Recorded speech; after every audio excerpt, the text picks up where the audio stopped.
Let's go to Tim Biggam to talk some trading. He's down at the CBOE, the lead option strategist at Delta Derivatives. Tim, you got some interest in trading Snap?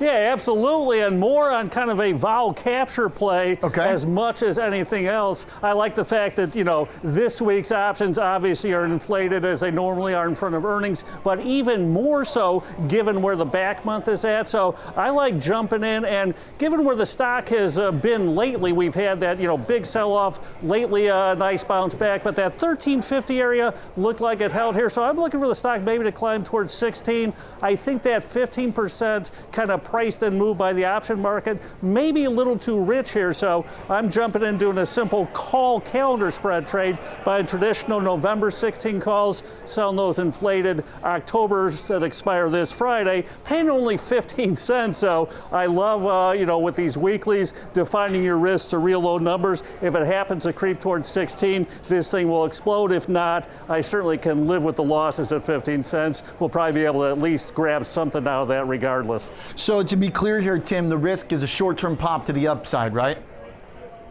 Yeah, or a complete collapse to the downside. I mean, it's basically a pseudo sort of, straddle kind of P&L here in a way, whenever you sell that shorter term vol. So, a huge move up where both options go towards parity will hurt this, or a huge collapse where they both go towards zero.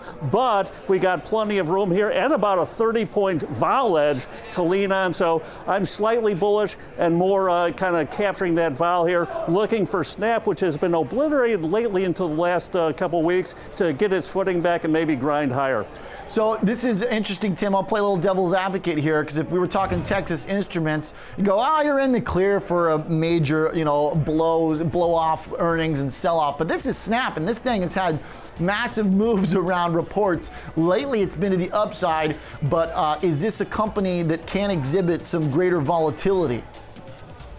Absolutely, and that's why it's priced into the options. You've had 15% expected move. That's certainly true. Big time, and that's why you have that huge term structure of vol edge. So I'm just saying I'm looking for a move higher, somewhere around that 10 to 12% magnitude. I think 15% is a little bit overpriced looking at the chart here. If I'm wrong, too, like I said, I got 15 cents at risk total, probably be able to grab something out of it regardless. So limited losses with potential big upside. I like that kind of payoff versus probability. I like it. All right, so the market's all pumped up for options right now, expecting this thing to swing in a huge way. You're saying, look, the odds are in my favor now, that I might as well take a little risk to say that maybe it has a smaller move. Yeah, exactly. Given the washout we saw and then the counter trend rally back up, I think you've seen some position squaring based on that. So I think the move may be a little bit muted just on the previous price action. So that's really what I'm hanging my hat on. As much as a slightly bullish move, it's more of a vol capture play here. Okay, Tim, before we let you go here, down in the pit, tell me what's going on today. It's a little bit more quiet compared to the last few sessions where we've had stocks grinding back to highs. How do folks feel now that we're above 3,000? Yeah, absolutely, and it's kind of as the Clash saying, should I stay or should I go, I think here.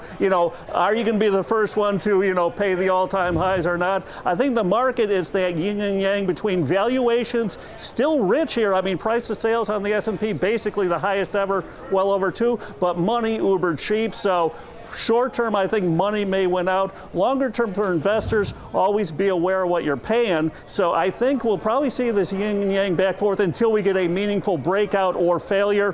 When that comes is anyone's guess.